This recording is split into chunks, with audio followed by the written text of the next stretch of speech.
믿음이 강한 자의 사명이란 제목으로 우리 함께 말씀을 나누겠습니다. 오늘 1절에 보면 믿음이 강한 우리는 마땅히 믿음이 약한 자의 약점을 담당하고 라고 표현합니다. 하나님은 우리가 나약한 신자가 되기를 원치 않으십니다.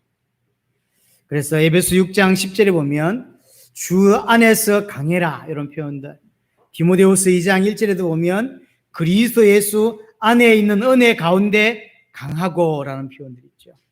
예수님도 직접 누가복음에 보면 뱀과 정갈을 밟으며 원수의 모든 능력을 제어할 권세를 주었노라 라고 표현하고 있습니다. 성경 곳곳에 우리 보고 강해라는 표현들, 성장해라, 그리스도께서 자라가라 이런 표현들이 많이 나옵니다. 하나님은 우리가 나약한 신자로 살기를 원치 않으신다는 거죠. 근데 현실을 이렇게 돌아보고 우리 주위를 돌아보면 성경이 그렇게 요구하고 있고 하나님이 그렇게 말씀하고 있지만 사실은 현실은 그렇게 꼭 그렇지만은 않는 것 같습니다. 저는 이것을 사단의 역사라고 생각합니다. 분명히 사단은 교회 안에서 활동하고 있고 그것도 강하게 일하고 있다고 생각됩니다. 사실 오랜 신앙생활을 했음에도 불구하고 여전히 나약해 있고 사실은 어린아이 같은 그리고 힘이 없는 그런 성도들이 의외로 너무 많습니다. 그것은 어떤 신앙이 연륜하고 상관이 없는 것 같아요. 생각보다 무너져 있는 가정들이, 무너져 있는 개인이 많고요. 저는 이걸 다 합쳐서 방황한다라고 표현하고 있지만 얕은 지쳐있는, 주님이 원하시고 성경에 기록되어 있는 대로가 아닌 실제로 그 반대의 경우들, 오랜 신앙의 경험이 있음에도 불구하고 사실은 어린아이 같고 사실은 무너져 있고 지쳐있고 이런 성도들이 사실은 많아요. 뭐라고 할까요? 자기 신앙 하나를 유지하고 가기가 힘들어하는 사람들, 그런 사람들 많죠. 그러니까 신앙생활이 버거워하는 사람들이 의외로 많습니다. 그러니까 막 겨우겨우 버티는 그 정도. 뭐라고 표현할지 모르겠지만 왜 전쟁에서 이기기 위해서 이렇게 매일 갔다 올 수 없으니까 군장을 매죠. 그래서 군장 안에 가장 기본적인 거 옷이라든가 또는 아주 먹을 수 있는 건 몇 끼 먹을 수 있는 이런 전투 식량 이런 것들을 다 챙겨서 군장을 메고 이제 가죠. 전쟁 나갈 때 반드시 총 들고 군장 메고 가는데 군장 메고 쓰러져 버리는 거예요. 전쟁을 하러 군장을 메는데 군장을 메고 그냥 주저앉아 버리는 이런 상태. 이렇게 영적인 체력이 너무 소진되어 있는, 영적인 체력이 전혀 없는 이런 상태. 겨우 버텨가는 성도들이 참 많은 것 같아요. 그러면 작은 교회는 그렇다라고 이야기할 수 있지만, 그럼 큰 교회는 어떠냐라고 할 때, 작은 교회는 이렇게 허우적거리는 사람이 10명이 있는 게 작은 교회라면, 10,000명이 모이는 교회는 우리가 힘이 있어 보이고, 대단하게 보이지만, 그렇지 않아요. 이 허우적거리는 사람 10,000명이 앉아있는 그와 비슷해요. 비슷합니다. 그래서 나는 단 한 교회도 우리 교회는 참 일꾼이 많아, 우리 교회는 참 든든해, 이런 교회를 못 만나봤어요. 10,000명 모이는 교회 가서 목사님께 물어봐 보세요. 우리 교회는 참 일꾼이 많아, 이렇게 안 한다니까요. 제가 1,000명 성도들이 다니는 교회를 꽤 좀 다녔는데, 오래 다녔는데, 그게 이제 어떤 일이 있어서 무슨 이렇게 인터뷰하는 게 있었어요. 그게 제가 이제 동석하게 되어서 앉아 있었는데, 그게 이제 담임 목사님 1,000명이 모여요. 담임 목사님 뭐라고 표현하시냐면 깜짝 놀랐어요. 우리 교회는 모습은 이래도 일꾼이 없어요. 난 그게 처음에 너무 이해가 안 됐어요. 1,000명이 모이는데 일꾼이 없대요. 그럼 몇 명이 모여야 일꾼이 있단 말입니까? 난 나중에 이해했어요. 무슨 말인지. 사실은 교회가 규모가 있고 나름 어떤 시스템이 잘 갖춰져 있고 이렇게 보입니다. 남들 볼 때는.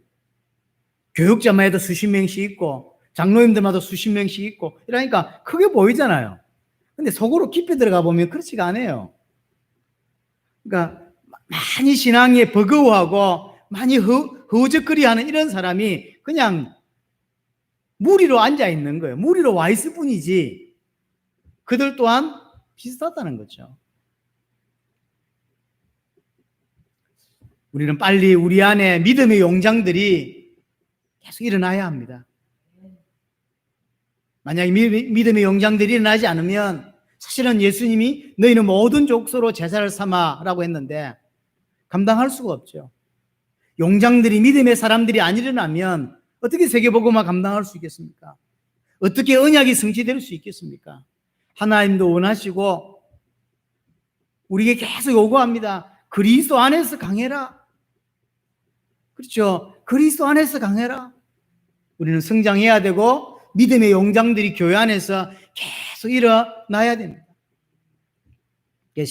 신앙이 연륜이 있는 만큼 신앙도 연륜만큼 성장하고 필요한 어떤 겸비할 것은 겸비하고 또는 채워낼 건 채워내고 그래서 영적인 체력들을 키워내야 돼요. 영적인 체력들을. 저와 여러분들이 정말로 하나님이 주시는 은혜를 또 그리스도 안에 있는 은혜 가운데 강해지는 은혜가 우리에게 꼭 있어야 합니다. 오늘 본문은 15장 1절 이야기부터 본문은 뭐냐면 이 믿음이 강한 자가 무엇을 감당해야 될 것인가를 설명합니다. 크게 세 가지인데 보니까요. 첫 번째, 믿음이 강한 우리는, 바울은 믿음이 강한 쪽에 포함되어 있다고 표현을 하죠. 믿음이 강한 우리는 마땅히 믿음이 약한 자의 약점을 담당하러 그랬죠. 믿음이 강한 자는 뭐 해야 되냐면, 뭘 감당해야 되냐면 믿음이 약한 자의 약점을 담당하라는 거죠. 이 약점이 뭔지는 정확하게 나와 있지는 않습니다. 중요한 건 얕은 믿음이 약한 자의 그 약점을 함께 나누고 함께 짊어지고 함께 감당해내라 라고 이야기해요. 갈라디아서 2장 6절에도 바울이 갈라디아 성도들에게 너희가 짐을 서로 지라 라는 표현이에요. 그러니까 어려움을 당했을 때 함께 그 어려움을 이겨내고 함께 나누어지고 함께 감당해내라는 거죠. 만약에 어려움이 있고 고통이 온다면 고통을 함께 나누고 그것을 함께 짊어지고 그러라는 거죠. 그게 먼저 된 자의, 앞선 자의, 믿음이 강한 자의 몫입니다.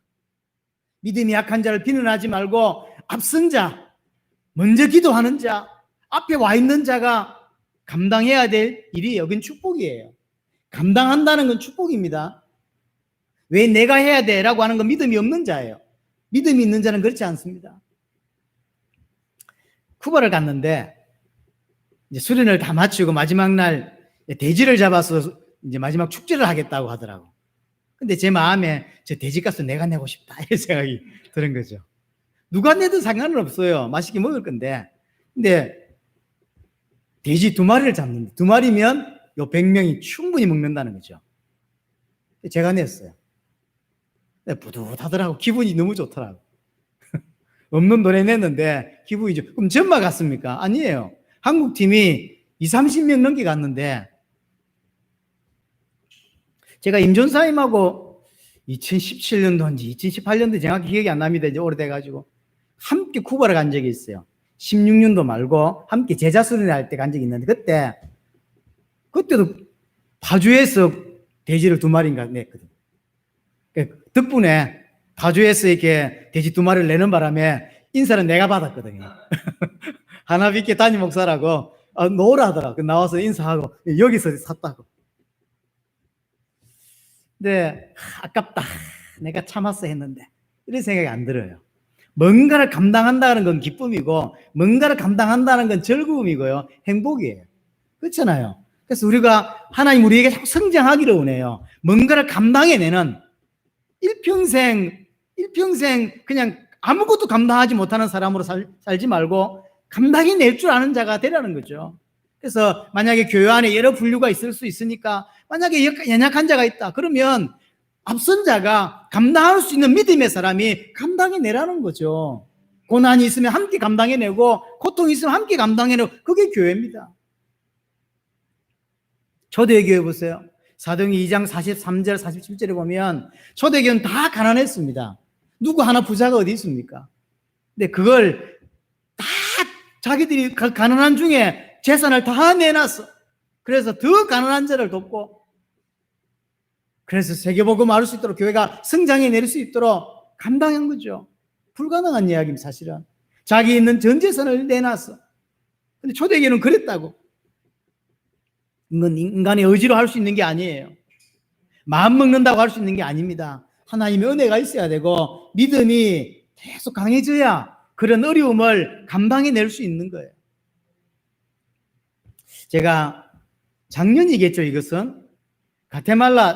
작년 가테말라를 갔을 때 너무 은혜를 받았고, 너무 충격까지는 아니지만, 너무 귀하다라고 생각한 게, 가테말라 우리 레닌 목사님 교회가 사실 복음 받은 지 이제 6년, 7년쯤 됐잖아요.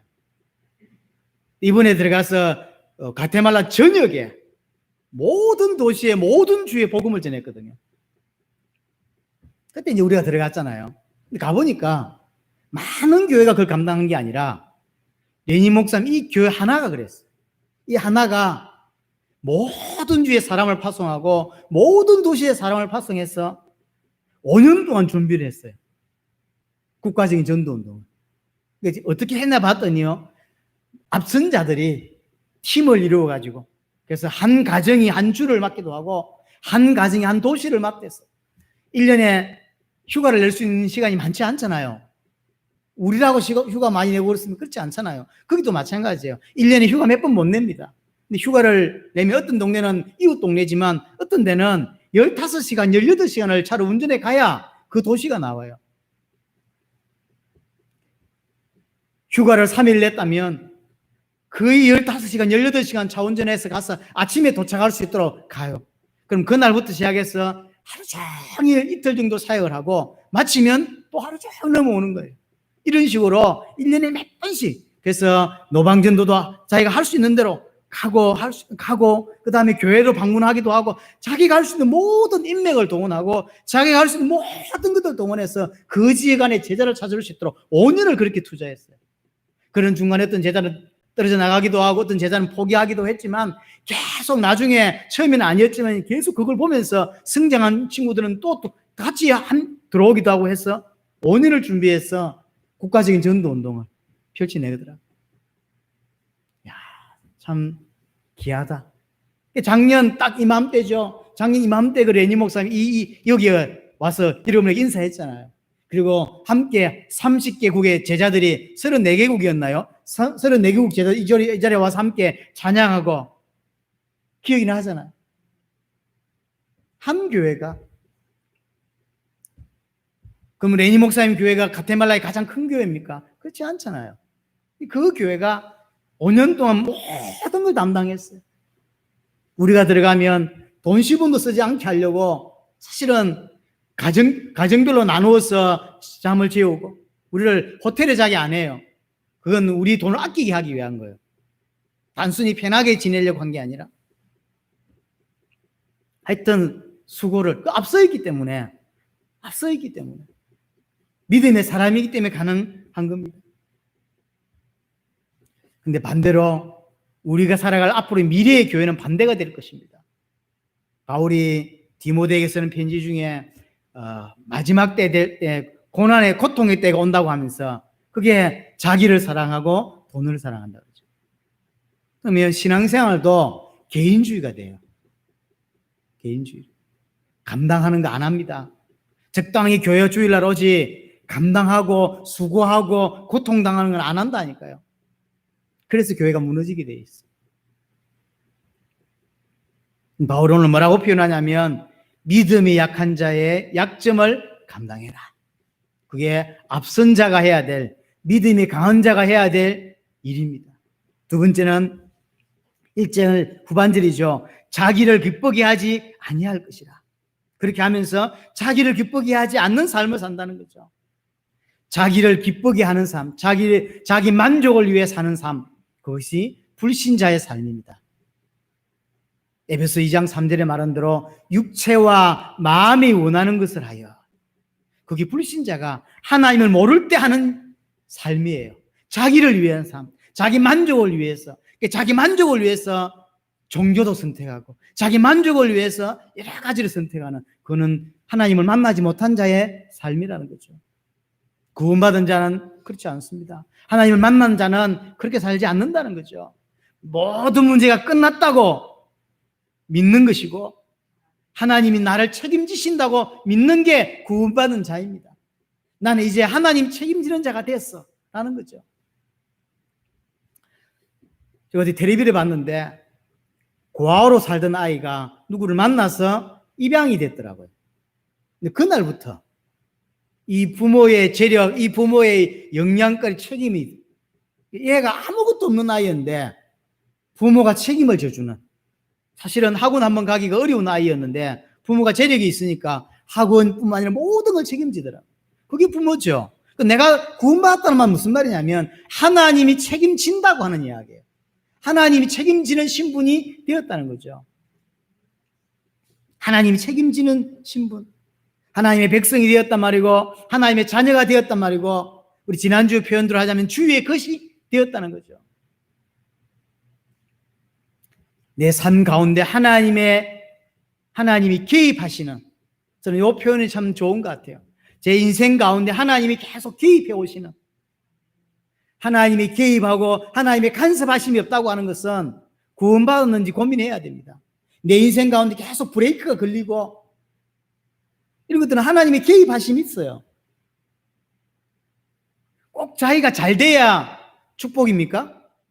많은 사람들이 무조건 자기가 기준이에요. 나는 이렇게 열심히 살았는데 일이 잘 안 돼. 나 왜 이렇지? 라고 표현해요. 과연 그럴까요? 과연 그렇나요? 내 인생에 브레이크가 자꾸 걸려. 그 브레이크가 사단이 역사할 수도 있지만 반대로 하나님이 역사할 수도 있다고 저는 봅니다. 하나님이 내 인생에 자꾸 개입을 하시고 내 인생에 간섭하시는 인생이 돼야 돼요. 내 마음대로 살아도 되고 내 마음대로 움직여도 되는 그런 인생, 좋은 인생이 아니에요. 하나님이 개입하시고 하나님이 말씀을 하시고 하나님이 간섭을 하시고 하나님이 자꾸 뭔가를 이야기하시는 인생, 그게 좋은 인생이죠. 그런 사람은 자신이 아닌 주를 위해 살게 됩니다. 주를 위해서. 베드로가 이렇게 고백했죠. 주는 그리스도시요 살아계신 하나님의 아들이십니다. 고백하니까 예수님이 축복의 말씀을 이야기합니다. 너는 베드로라, 이 반석 위에 내 교회를 세우겠다. 음부의 권세가 이기지 못할 것이다. 이 축복의 말씀을 주셨어요. 그리고 나서 사실은 더 중요한 게 그 뒤에요. 24절에 보면 나를 따라오려거든 자기를 부인하고 자기 십자가를 지고 따라오라, 이렇게 표현하죠. 정말로 나를 믿어? 그럼 입으로 표현한 거 말고 자기를 부인하고 자기 십자가를 지고 따라와봐, 이렇게 표현했어요. 정말로 믿는다고 하는 거, 정말로 예수를 믿는다고 하는 것은 자기를 부인하는 것이고 자기 십자가를 지는 겁니다. 자기를 부인한단 말이 무슨 말입니까? 마음을 비우는 건가요? 그렇지 않습니다. 내가 그리스도와 함께 죽었다고 하는 표현이에요. 내가 그리스도와 함께 죽었다. 나의 옛 삶, 나를 위해 살던 삶, 나의 만족을 위해 살던 삶, 그것은 나의 옛사람이요. 그것이 그리스도 안에서 죽었다. 이걸 표현하는 게 뭐죠? 그게 세례잖아요. 물속에 잠겼다가 올라옵니다. 이 뭔 표현입니까? 내가 그리스도와 함께 잠겼어요. 내가 그리스도 안에 죽었어요. 그리고 이제는 그리스도와 함께 살아요. 그리스도를 위해 살고 그리스도와 함께 살고 그리스도를 위해 사는 거죠. 난 새 사람이 되었다는 것. 그게 나를 부인하는 거예요. 내 목표가 없습니다. 이제 필요가 없죠. 내 야망이 필요하지 않습니다. 주님이 완벽하게 준비하셨어요. 따라가면 됩니다. 인도받으면 돼요. 근데 이것이 마음을 비운다고 또는 결단한다고 또는 훈련한다고 되는 게 아니잖아요. 언제 이게 가능하냐면, 언제 자기를 비우고 자기 십자가를 따라갈 수 있냐고 할 때, 복음이 크게 보일 때, 복음이 위대하게 보일 때만 그게 가능한 거예요. 저분 따라가면 망하겠는데 그만 못 따라가는 거죠. 근데 복음이 위대하게 보이고 복음이 커 보여요. 그런 날이 옵니다. 정말로 복음이 커 보이고 복음이 이금 된다라는 게 보이는 날이 오죠. 그렇게 가야 되는 거예요, 사실은. 하나님은 우리가 정말로 성장하기를 바라고 강한 자가 되기를 원합니다. 그래서 약한 자를 돕고 약한 자를 섬겨내고 감당하기를 원하고, 두 번째로 자기 자신을 위해 사는 인생을 빨리 버리기를 원합니다. 자, 세 번째입니다. 보세요. 2절이죠. 우리 각 사람이 이웃을 기쁘게 하되 선을 이루고 덕을 세우도록 할지니라. 바울이 성경 여러 군데 보면 이웃을 기쁘게 하는 삶, 이 굉장히 이렇게 뭐랄까요, 하나님과 반대되는 삶으로 설명했어요.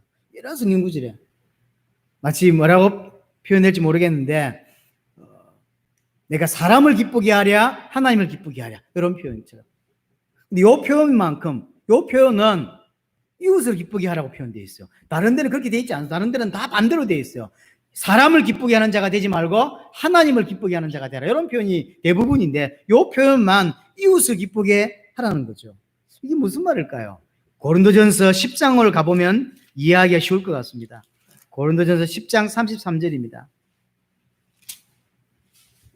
고린도전서 33절에 나와 같이, 본인이 그렇게 산다는 거죠. 바울이 그렇게 산다는 거죠. 나와 같이 모든 일에 모든 사람을 기쁘게 하여, 바울이 사람을 기쁘게 한다고 이야기합니다.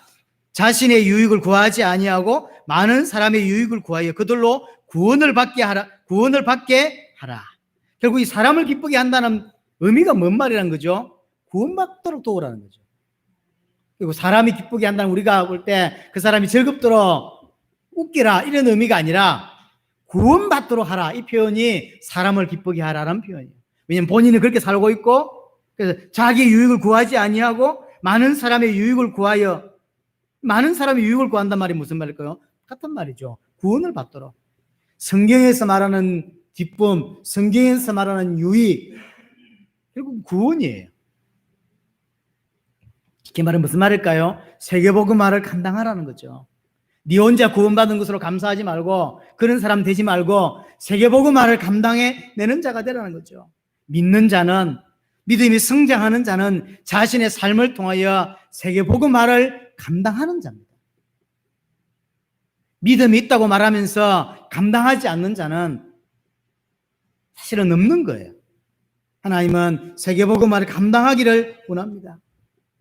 다양한 방법으로 감당합니다. 사람이 똑같지 않습니다. 이 땅에 직업이 다양하듯이 우리가 세계복음을 감당하는 것 또한 다양해요. 최전선에 나가서 정말로 감당하는 사람도 있고, 어떤 사람은 후방에서 그걸 지원하는 사람도 있고, 여러 분야를 통하여 감당하는 거죠. 어떤 사람은 이렇게 말하면 나는 기도라도 해야지라고 하지만, 그건 복음이 깊이 들어오지 않고 세계복음화가 가슴에 담겨 있지 않으면 기도라도 못한다니까요. 자꾸 사람이 이랍니다. 난 기도라도 기도하겠습니다, 내지는 기도만 할게요 라고 하는데, 그게 어려운 거라니까요. 복음이 이해되고 세계복음화 가슴에 담긴 자가 할 수 있는 게 기도예요. 해보시라니까. 하루는 할 수 있어요. 하나님 세계복음화 할 수 있게 해주세요 라고 할 수 있지만, 무의식 속에 또는 한 달, 1년 그 기도를 할 수 있나요? 못한다니까. 돌아보세요. 이름 자신 돌아보세요. 세계복음을 하루도 빠짐없이 해봤습니까? 안 된다니까요. 사람들이 기도하는 게 쉽다고 생각하는가 봐요. 안 그래요. 절대로 쉽지 않습니다. 저는 기도만 하겠습니다라는데 안 쉽다니까요. 마음이 있어야 기도가 돼요. 간절함이 생겨야 기도가 지속된다니까요. 누가 부탁하는 기도는 그냥 한 번 해줄 수 있습니다. 그러나 그게 내 마음에 담겨서 계속 주의 뜻을 찾고 하는 것은 어렵습니다. 그래서 세계복음화라고 하는 것은 복음이 이해돼야 할 수 있고, 이것이 가슴에 담겨야 시작될 수 있어요. 정말 어떤 사람은 아무것도 하지 말고 딱 기도만 했으면 좋겠어요. 그런 사람이 있다니까요. 믿음의 사람 중에서 정말로 눈물로 세계복음을 두고 기도하는, 이 교회를 두고 정말로 기도하는 자가 우리 안에 나와야 돼요. 그렇죠. 그게 아무것도 능력이 없으니까 기도하지라고 하지만 그렇지 않습니다. 살아보라니까, 신앙생활 해보시라니까요. 기도만 하는 거 어려워요. 불가능해요. 마음이 안 담기는데 어떻게 하냐고요. 이게 손톱 밑에 가시가 깊이 박혀 있어야 계속 신경이 쓰이는 거예요. 우리 영혼 속에 이런 것처럼 세계복음화 딱 박혀야 계속 세계복음을 두고, 입만 열었다면 세계복음을 두고, 그것도 그냥 부시렁부시렁이 아니라 진짜 마음 담아서 하는 기도가 될 수 있다니까요. 기도가 쉬운 것처럼 말하는데 그렇지 않아요. 다양한 방법으로 이게 들어오면 자기가 할 수 있는 자기 십자가를 진다니까요. 최전선에서 헌신을 하든 후방에서 그것을 조율하든 또는 헌금을 하든 또는 교회가 잘 돌아갈 수 있게 만들든 담임 목사님이 교회 없음에도 불구하고 교회가 돌아가서 목사님이 그 신경 쓰지 않고 이 세계복음을 감당할 수 있도록 하든 뭘 하든 결국 세계복음화와 연결되게 돼 있어요. 성경대로 믿으면 이 방향으로 가요. 성경대로 믿지 않았다는 이야기는 결국 세계복음화를 위해 기도하지 않는단 말이 되고 세계복음화가 내 인생의 언약이 되지 않는단 말이 돼요. 믿는데 그걸 안 해. 그는 안 믿거나 다르게 믿거나 하나님과 관계없어요. 성경은 인생의 참된 기쁨이 구원이라고 표현합니다. 인생의 참된 행복이 구원이라고 표현해요. 그럼 현실에서 얼만큼 대한민국, 이 한국의 기독교인 중에 구원이 행복이라고 느끼고 그것이면 된다라고 믿는 사람이 얼마나 될까요? 그 말은 무슨 말일까요? 좀 심하게 말하면 구원을 안 받았거나 구원을 이해 못했거나죠. 그래서 아까 처음에 이야기했듯이 사단의 역사가 참 강하다고 저는 교회에 생각합니다. 왜냐하면 그토록 오래 교회 다니는데 구원이 깊이 있게 이해 안 돼 있는, 구원이 감격이 되지 않고 구원이 기쁨이 되지 않고 구원이 행복이 되지 않는, 성경은 구원이 기쁨이고 인생의 기쁨이고 인생의 희망이고 소망이라고 표현하는데 우리에게는 그렇게 되지 않는 거죠. 그래서 저는 이게 억울한 거예요. 믿음이 좀 작다, 믿음이 있다, 이게 지금 중요한 게 아니에요. 교회가 좀 크다, 작다, 이게 중요한 게 아니라 저는 40여 년 교회 생활하면서 가장 억울한 게 이런 거예요. 그토록 교회를 다녔는데 사실은 성장하지 않고 지쳐있고 자기 신앙 하나를 끌고 가기 못하는 정도의 신앙으로 살고 있다는 게 난 너무 억울해요.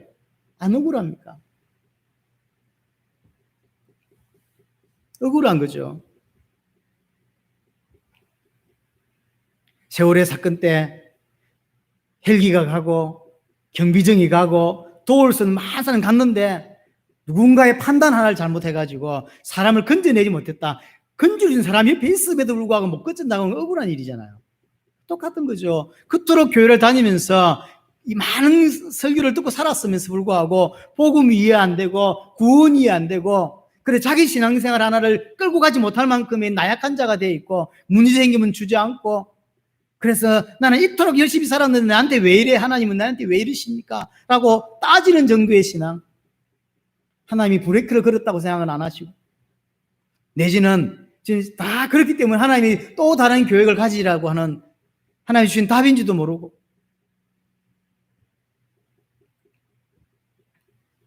저와 여러분들이 정말로 세계복음을 감당할 수 있는 상태로 가야 합니다. 겨우 버티는 것이 아니라 능히 세계복음을 감당해낼 수 있나? 그렇죠? 그렇게 가야 돼요. 능히 세계복음을 감당할 수 있는. 저는 여러분들이 진짜로 중심 담고 기도하기를 원합니다. 하나님 은혜를 구해야 된다고 생각합니다. 하나님 내게 딴 게 필요한 게 아니에요. 구원이 감격이고 구원이 행복이고 구원이 기쁨인데 왜냐하면 인간은 그렇게 창조되었어요. 하나님 안에 있을 때 행복하도록 하나님 안에 있을 때 가장 자유롭도록 그렇게 창조되었는데 그걸 모르고 있고 그걸 누리지 못한다면 억울한 거죠. 그래서 하나님께 정말로 기도해야 됩니다. 하나님께 내게 은혜를 달라고 구원이 감격이 되고 구원이 감사가 되고 구원이 기쁨이 되는 은혜가 있도록 3절에 계속해서 이야기합니다. 보세요. 그리스도께서도 자기를 기쁘게 하지 아니하셨나니 3절의 이야기는 이렇게 설명해 놓고 그리스도께서도 자기를 기쁘게 하는 삶을 살지 않았다. 자기 육신을 위해서 살지 않았다. 우리가 지난주 오후 예배 때 이야기를 했습니다. 예수님은 많은 능력을 가지고 있습니다. 하나님이시니까. 그래서 사실은 돌을 떡으로 만들 수 있었습니다. 근데 단 한 번도 자신을 위해서, 자기 육신을 위해서 자신의 능력을 사용하지 않으셨다는 거죠. 그 말이 오늘 표현이 그거예요. 그리스도께서도 자기를 기쁘게 하지 아니하셨다. 자기를 위해 살지 않으셨다. 이게 예수님이 보이신 모범인 거죠. 요한복음 8장 29절에 보면 나는 항상 그가 기뻐하시는 일을 행했다라는 표현이 있어요. 그가 누굽니까? 아버지 하나님이죠. 그러니까 예수님은 자신을 위해 살지 않고 아버지 하나님의 뜻을 위해서만 살았다는 거죠. 그러면서 인용한 게 뭐냐면 주를 비방하는 자들의 비방이 내게 미쳤다 함과 같으니라. 이는 시편 69편 9절에 나오는 말입니다. 그 성경 구절입니다. 이걸 고난시라고 표현해요. 왜냐하면 메시아가 와서 이렇게 고난받을 것이다라고 하는 메시아에 관한 예표에 대한 시입니다. 그걸 바울이 지금 인용했어요. 이 말은 무슨 말일까요? 그리스도께서도 자신이 아닌 인간을 구원하시려고 이 땅에서 고난받으셨다는 거죠. 그럼 우리는 어떻게 살아야 되겠냐는 거죠. 하나님이신 당신 또한 자신을 위해 살지 아니하고 인간을 위해 사셨다는 거죠. 이 땅에 와서. 그러면 그것을 믿는 우리는 어떻게 살아야 되겠냐는 거죠. 자기를 기쁘게 하는, 자신을 위해 사는 것이 아니라 사람들을 기쁘게 하는, 구원을 위하여, 세계복음화를 위하여 기도하고 세계복음화를 위하여 헌신하고 세계복음화를 위해서 내가 존재한다고 하는 사실이 깊이 새겨져야 됩니다. 이건 어떤 면에서 계시라고 저는 생각합니다. 예수를 믿지만 다르게 사는 사람 너무 많습니다. 4절입니다. 무엇이든지 전에 기록된 바는 많은 우리 시편 69편 9절을 말하는 거죠. 넓은 의미에서는 성경 전체를 말하는 것이고 좁은 의미에서는 앞에 말했던 시편 69편 9절을 두고 하는 거죠. 이 시편 69편 9절은 우리에게 어떤 교훈을 주는 거죠? 우리의 교훈을 위하여 기록되었다는 거죠. 이것은 어떤 교훈 때문에 기록됐습니까? 우리로 하여금 인내로 또는 성경의 위로로 소망을 가지게 함이니라. 소망을 가지도록. 무슨 말입니까? 주님이 그렇게 사셨고 성경이 그렇게 예언했던 것처럼 우리도 주님처럼 내 자신이 아닌 세계복음화를 위하여 구원을 위해 살아란 말이고, 또 하나가 참된 소망을 가지고 살도록. 참된 소망. 그게 뭡니까? 주와 영원히 동행하고 주와 영원히 사는 것.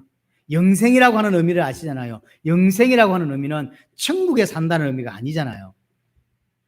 그렇잖아요. 영생이라고 하는 의미는 요한복음에 보면 뭐라고 기록되어 있냐면 그를 계속 알아가는 것을 영생이라고 표현해요. 하나님을 알아가는 것. 우리의 진정한 소망은 물론 천국입니다.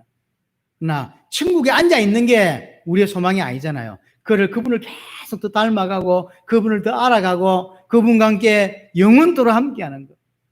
진정한 소망을 가지고 살도록 그렇게 이야기하고 있습니다. 그러면서 5절부터 마지막 절까지는 또 하나예요.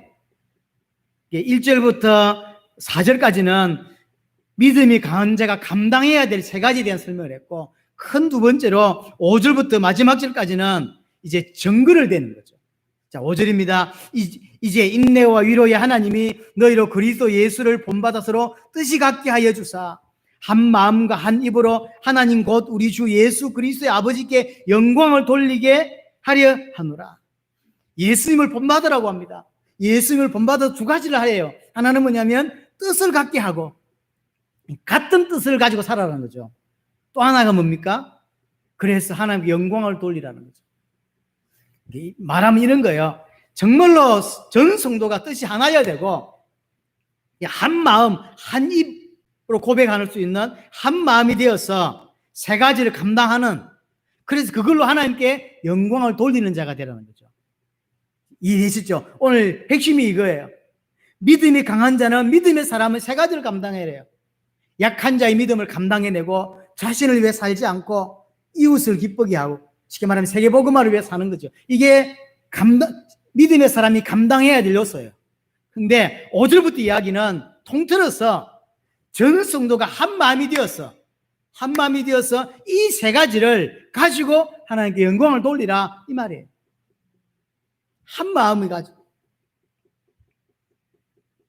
자, 교회만큼 하나를 강조하는 데가 있을까요? 잘 없어요. 우리 교회도 하나 빛교회잖아요. 교회만큼 하나를 강조하는 데는 없어요. 근데 교회만큼 하나가 안 되는 것도 없어요. 난 참 이게 이해가 안 됐어요. 왜 이렇게 하나가 안 될까?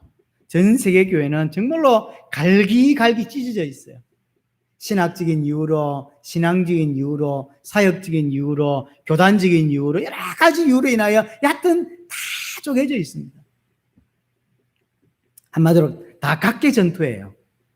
전쟁을 하는데 저쪽 능선이 어딘지 몰라. 그냥 총 하나 들고 내 혼자만 열심히 싸우는 거예요. 그러다가 막 다 후퇴해 있는 지 혼자 남아있고 막 이런 상황이지. 다 각계 전투예요. 다 교회가 다 나눠져 있고요. 같은 교단 아니라도 절대 하나 아닌데, 같은 교회 안도 하나가 안 되는데 같은 교단이 뭡니까? 그러니까 한 교회 안에 한 목사님한테 훈련을 받는데도 다른 믿음, 다른 생각, 다른 방향을 가지고 산다.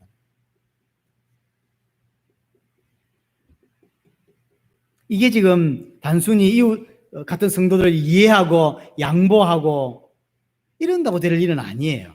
안 그래요? 제가 여러분들 이해해 준다고 해서 같은 생각을 품을 수 있고 같은 방향으로 갈 수 있냐? 그렇지는 않습니다. 더더욱이 미래는 아까 말했듯이 개인주로 흘러갈 건데, 그러니까 절대로 하나 되거나 그렇게 안 간다는 거죠. 근데 성경은 하나 되라고 말하고 있고, 그래서 그거 가지고 정말로 하나님께 영광을 돌리라고 말하고 있는데, 교회는 그토록 노력하는데도, 그토록 기도하고 그토록 노력하는데도 안 된다는 거죠. 저는 몰랐습니다. 왜 안 되는지, 저 자신도. 그러다가 제가 이 당대 세계화 사역을 하면서 알았어요. 안 되는 게 당연한 거구나. 왜냐하면 각자가 생각하는 복음이 달라요. 신앙생활이라는 게 뭐죠? 어떻게 믿느냐에 따라서 삶이 나와요. 내가 뭘 믿지? 내가 어떻게 믿지? 자, 주님이 내려오신다고 믿는 사람이 있잖아. 그래서 막 다 직장 때려치우고, 그렇게 믿기 때문에 직장을 때려치우는 거라니까.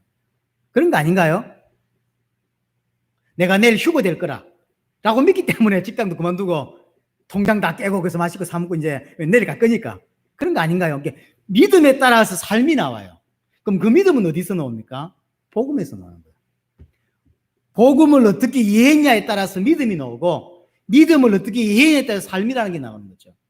근데 A라고 하는 사람이 이해하는 복음과 B라고 이해하는 복음이 다르다라는 거예요.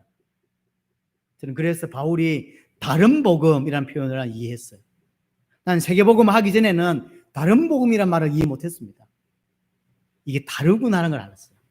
예수라고 부르짖고 그리스도라고 부르짖지만 다르게 믿는다는 걸 다 다르게 믿어요. 제가 가테말라에서 메시지 할 때, 제가 볼리비아에서 메시지 할 때, 콜롬비아에서 메시지 할 때 사람들 만나보면 그들이 믿는 게 예수인데 어떻게 믿냐는 거예요. 예수를 다 다르게 믿는다니까요. 성경과 달라요. 그래서 하나가 안 되는 거예요. 자, 그래서 그런 반대로 우리가 지금 함께하는 우리 100개 나라의 제자들을 우리가 찾았잖아요. 100개 나라. 그럼 그 사람들은 우리의 같을 수 있는 게 있나요? 아무것도 없잖아요. 일단 대륙이 다르죠. 신학 배경이 다르죠. 나라가 다르죠. 교단이 다르죠. 다 달라요. 레니 목사님 교단하고 제 교단에 같나요? 이달고 목사님하고 우리하고 교단이 같나요? 벨무데스 목사님 교단이 우리하고 같나요? 가코 목사님, 아프리카의 가코 목사님 교단이 우리하고 같나요? 다 다르다니까요. 어떤 교단은 처음 들어봤어요. 이런 교단도 있구나. 정말로 한국에서 구경하지도 못한 교단들도 많아요. 근데 딱 하나가 돼요. 이게 왜 하나가 되지? 교단이 다르죠. 대륙이 다르죠. 나라가 다르죠. 이렇게 다르다고 하는 건 사실 문화가 다르다고 하는 건 굉장히 다른 거잖아요. 문화가 다르다는 거 이해하기가 쉽지가 않습니다. 그런데도 하나가 되더라고요. 한국에 있거나 저에 있거나 상관없이 세계복음을 두고 어떻게 유익할까를 서로 고민하고, 어떻게 이렇게 할 수가 있지? 삶의 배경이 달랐고 문화가 달랐고 신학적 배경이 다른 거. 여러분들은 목사가 아니라서 모릅니다. 신학적 배경이 다르다고 하는 것은 엄청난 차이예요. 절대로 하나 안 되는 차이입니다. 차라리 이단하고 하나가 되지 신학적 배경이 다른 사람하고는 하나가 안 돼요. 그만큼 어려운 거예요. 근데 우리 사역 보세요. 딱 하나가 된 거예요. 작년 이 자리에 30 몇 개 나라 와가지고 함께 찬양하는 거 보세요. 교단 다르고 색깔 다 다른데 같은 찬양을 하고 어떻게 그럴 수 있냐? 복음이 하나이기 때문에. 복음이 그가 믿는 벨모데스 목사님 믿는 믿음과 내가 믿는 게 같고요. 그가 바라보는 것과 내가 바라보는 게 같아요. 내가 바라보는 게 성경에서 말하는 것이고 성경에서 말하는 것이 그가 말하는 거예요. 같을 수밖에 없는 거예요. 그래서 제가 여러분들이 맞추면 안 돼요. 여러분이 저한테 맞출 필요가 없어요. 그래가지고는 하나 안 됩니다. 전부 개인은 성경에다 방향을 맞춰요. 성경의 복음 그대로를 믿고 그대로를 따라가는 거죠. 그러면 말 안 해도 통하게 돼 있어요. 말 안 해도 통한다니까요. 전 세계는 딱 복음으로만 하나 됩니다. 전 세계는. 그래서 복음이 통하지 않으면 절대로 하나 안 된다니까요. 절대로.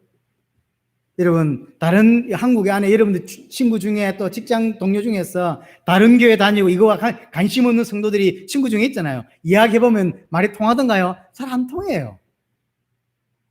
잘 안 통한다니까요. 뭐 이번에 우리 목사님 선교, 콜롬비아 선교 가셨는데 그 이야기 하면 처음에는 그래라고 하다가 딴 이야기 돌아갔네. 말이 안 통해서 답답하죠. 이거 좀 알아들으면 좋겠는데. 그래서 여러분들 메시지도 보내주고 해보지만 뭐 메시지 좋대? 뭐 이러고 끝이에요. 못 알아듣는다니까. 강단만 달라도 이해가 달라져요. 전 세계가 복음 안으로 돌아와야 돼요. 그것만이 사는 길입니다, 사실. 자, 나머지 보세요. 좀 그 7절부터 마지막까지 이야기는 거기에 대한 증거를 대는 거예요. 7절을 보십시오. 그러므로 그리스도께서 우리를 받아 하나님께 영광을 돌리신 것 같이 너희도 서로 받으라. 무슨 말이냐? 그리스도께서 죄인인 우리를 받아주심으로 하나님께 영광을 돌리셨듯이 그리스도도 그렇게 하셨듯이 우리도 그렇게 하라는 거죠. 우리도 형제를 받아주고 하나가 되고 그래서 하나님께 영광을 돌리라. 8절에 내가 말하노니 그리스도께서 하나님의 진실하심을 위하여 할례의 초종대가 되셨으니 그리스도께서 유대인을 구원하시기 위해서 유대인이 절대로 지키는 그 할례 율법을 지키셨단 말이죠. 쉽게 말하면 말씀에 순종하셨다는 거죠. 그리스도께서 온전히 하나님께 순종하심으로 유대인을 구원하셨고 9절에 이방인들도 그 긍휼하심을 말미암아 하나님께 영광을 돌리게 하려 하심이라. 또한 이방인들도 그리스도께서 구원하셔서 하나님께 영광을 돌리도록 그렇게 하셨단 말이에요. 이 말은 무슨 말입니까? 우리도 그렇게 하라는 거죠. 우리도 그렇게 해라. 우리도 말씀에 순종하고 구원을 위해 살고 그래서 하나님께 영광을 돌리는 인생이 되라. 9절 후반부에도 보면 그러므로 내가 열방 중에 주께 감사하고 주의 이름으로 찬송하리로다. 이 다윗의 시입니다. 10편 18편에 오는 다윗의 시인데 다윗도 그렇게 살았다는 거죠. 다윗도 어떤 지역을 정복해놓고 하나님께 영광을 돌리고 그 정복한 그 사람들에게 하나님을 가르치고 하나님의 영광을 나타내는 일을 했다는 거죠. 다윗도 그렇게 살았다. 이해됩니까? 성경도 그렇게 이야기하고 있고 예수님도 그렇게 사셨고 그리 너희도 그렇게 살아라. 또한 다윗도 그렇게 살았다. 10절입니다. 10절도 또 이르되 열방들아 주의 백성과 함께 즐거워하라 하셨으니 이 누구 이야기죠? 모세 이야기도. 모세도 그렇게 이야기했다. 모세도 이방인들도 구원받아서 유대가 함께 즐거워하라고 말하지 않았냐? 모세도 그렇게 말하지 않았냐? 그럼 우리는 어떻게 살아야 되겠냐? 증거를 딱딱 대는 거예요. 예수님도 그랬고 성경도 그랬고 다윗도 그랬고 모세도 그랬다. 너희는 이 말인 거예요. 11절에는 10편 117편에 나오는 이야기입니다. 그러니까 이스라엘 중요하게 다루는 성경 구절이에요. 이 중요한 성경에서도 그렇게 말하지 않았냐? 모든 이방인들이 주를 찬양하고 모든 유대인도 주를 찬양하도록. 무슨 말입니까? 세계복음만 감당하라는 거죠. 모든 이방인들이 하나님을 알 수 있도록 그런 삶을 살아내라는 거지. 그래서 그들이 하나님께 영광을 돌리지 않냐 말이에요. 우리도 그렇게 살아야 되지 않냐? 그 말인 거죠. 12절도 마찬가지입니다. 12절은 이사야에 대한 이야기입니다. 이새의 뿌리 곧 열방을 다스리기 위하여 일어나시는 이가 있었으니 쉽게 말하면 이새의 뿌리에서 메시아가 나올 것이다. 메시아가 올 것이다.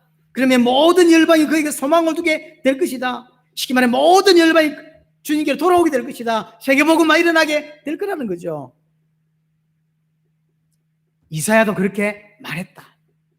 그럼 우리는요? 우리도 그 메시아를 바라보고 우리는 그 메시아 그리스도를 소망하며 살아야 되지 않겠냐. 정리합니다. 하나님 정말로 우리가 연약한 자가 되기를 원치 않습니다. 믿음이 성장하기를 원합니다. 그래서 믿음이 성장한 자는 세 가지를 설명했어요.